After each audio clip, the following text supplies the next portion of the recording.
So this video is going to be quite different to what I normally post on TikTok, but I think it's a really important video for me to talk about, and I keep thinking about it, so I feel like I just need to do it. So basically, just for your own kind of information, as a viewer on TikTok, my videos that come up for me are very split.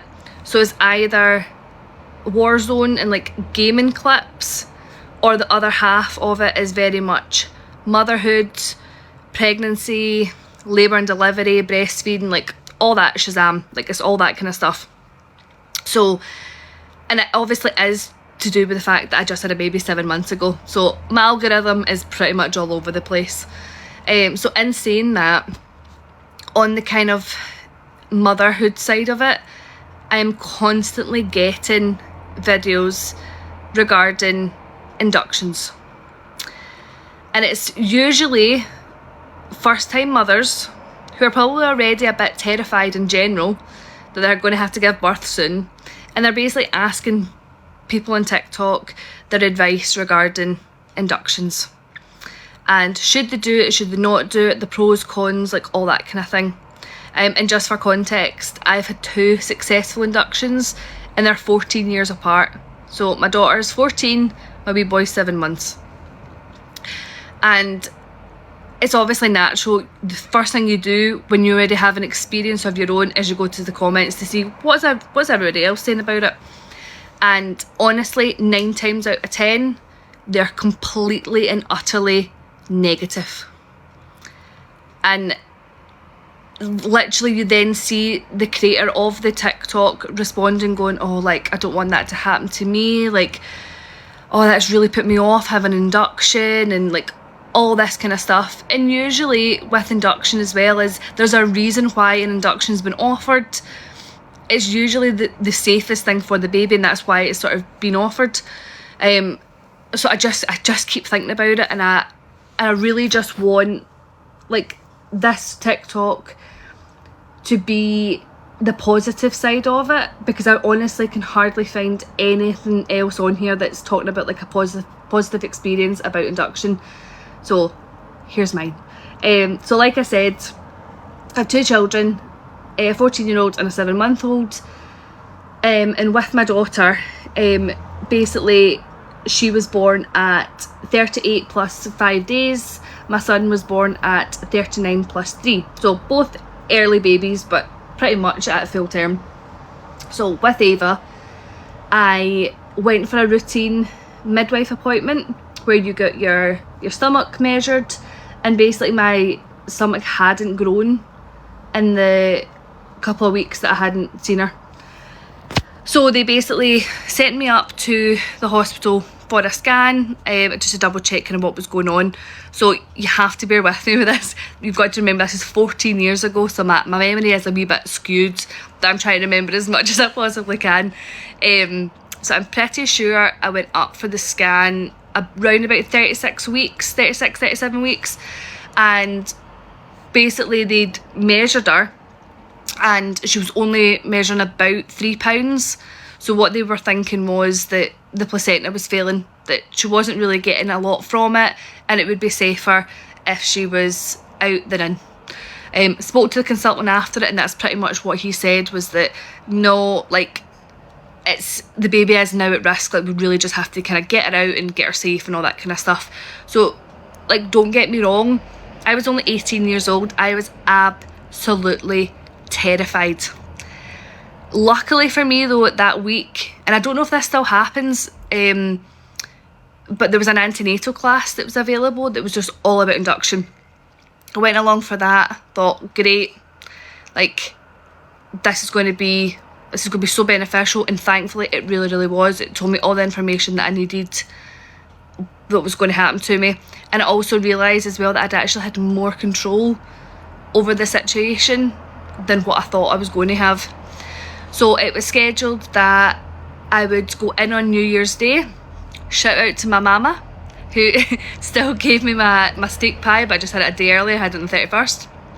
So I went in about 8 AM on the 1st of January, and The only sort of method of induction at that point that I was offered was Prostin, which was the gel. Now don't quote me on that. I know the Foley device, like Foley balloon, has been around for a long time, but at my hospital it just wasn't something that was offered to me.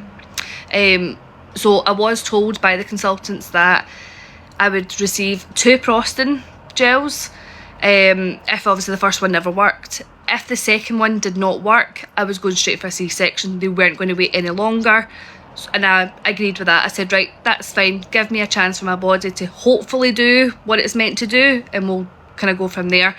I also made it very clear at that point that I did not want my waters broken, and I did not want the hormone drip.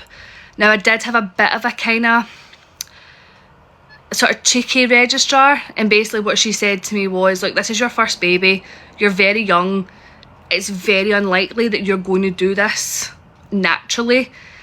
I will probably have to break your waters, you'll have to go on the hormone drip and all this kind of stuff. And I was very sort of headstrong and was like, well no, like, at least let me try.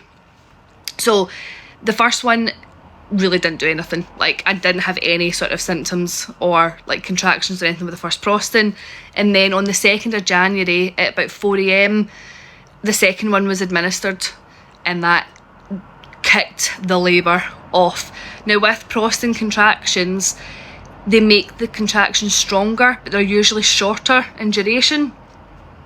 And I can definitely say that that is what happened to me. So it was like the labour was full on at that kind of point.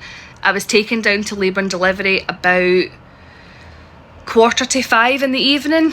Ava was born at 18:46. So at the end, it was a very sort of quick turnaround. Just for a wee bit of context as well, when she was born, her placenta was in bits. She was born with basically a piece of her placenta on her head. They thought they'd actually cut her, because I did have to have an episiotomy, but no, it was like a part of her placenta. So and for my own opinion, thank God I got the induction at that point in time, because my placenta wasn't doing anything. Like, it generally wasn't doing anything for my baby at that point any longer. I had given up. Ava was born 6'12", 6 pounds 12 ounces. She was a lovely chunky size, but she was a very small compact baby, so I don't know if that's maybe why she looked smaller on the scans. But I always sort of thought to myself, like, that wasn't a bad experience. Like, I'm glad that that was my labour story.